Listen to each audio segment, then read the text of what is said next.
कैसे टूटा अर्जुन का घमंड।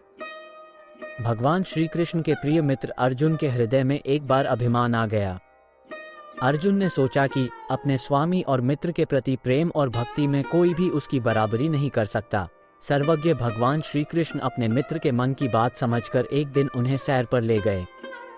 अर्जुन के साथ चलते समय भगवान श्री कृष्ण ने उन्हें एक धर्मनिष्ठ ब्राह्मण दिखाया जो जीवित प्राणियों को नुकसान से बचाने के लिए सूखी घास खा रहा था, लेकिन उसके पास एक तलवार भी थी। अर्जुन असंगतता पर चकित होकर भगवान की ओर मुड़े और कहा, ये कैसे? यहाँ एक व्यक्ति है जिसने किसी भी जीवित प्राणी को नुकसान पहुँचाने की सभी धारणाओं को त्याग दिया है।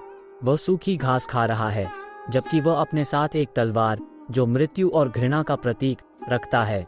प्रभु ने कहा, उससे पूछो। तब अर्जुन ब्राह्मण के पास गए और बोले, महोदय, आप किसी भी जीवित प्राणी को नुकसान नहीं पहुंचाते हैं और आप भोजन के लिए सूखी घास पर निर्भर हैं। तो आप ये तेज तलवार क्यों रखते हैं? ब्राह्मण, यदि मुझे उनसे मिलने का अवसर मिले तो उन चारों को दंड दूंगा। अर्जुन, वे कौन हैं? ब्राह्मण, पहला है दुष्ट नारद। अर्जुन, क्यों, उसने क्या किया? ब्राह्मण, क्यों? उस आदमी का साहस तो देखो, उन्होंने अपने गीत और संगीत से भगवान कृष्ण को हमेशा के लिए जागृत कर दिया है। उसे प्रभु के आराम की कोई चिंता नहीं है। दिन रात, घर के अंदर और बाहर, वह अपनी प्रार्थनाओं और स्तुति से भगवान की शांति को भंग करता है। अर्जुन, दूसरा व्यक्ति कौन है? ब्राह्मण, द्रौपदी। अर्जुन, उसे क्या दिक्कत है? ब्राह्मण, स्त्रियों की अकल्पनीय निर्भीकता तो देखो। जैसे ही वो भोजन करने को हुआ तो उसने पांडवों को दुर्वासा के श्राप से बचाने के लिए मेरे प्रिय भगवान को पुकारना शुरू कर दिया और उसे अपना भोजन छोड़कर द्रौपदी के पास जाना पड़ा।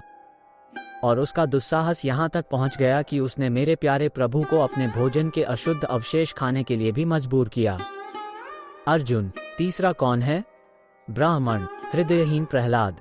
वो इतना क्रूर था कि उसने मेरे प्रभु से खौलते तेल के कड़ाह में घुसने, हाथियों के भारी पैरों के नीचे रौंदने और एक अचल खंभे को तोड़ने की प्रार्थना करने में एक पल के लिए भी संकोच नहीं किया। अर्जुन, चौथा कौन है? ब्राह्मण, बेचारा अर्जुन। अर्जुन, क्यों, उसने क्या गलत किया? ब्राह्मण, उसका अपराध देखो, उसने मेरे प्रिय भगवान को कुरुक्षेत्र के महान युद्ध में अपने रथ के सारथी का पद स्वीकार करने के लिए मजबूर किया।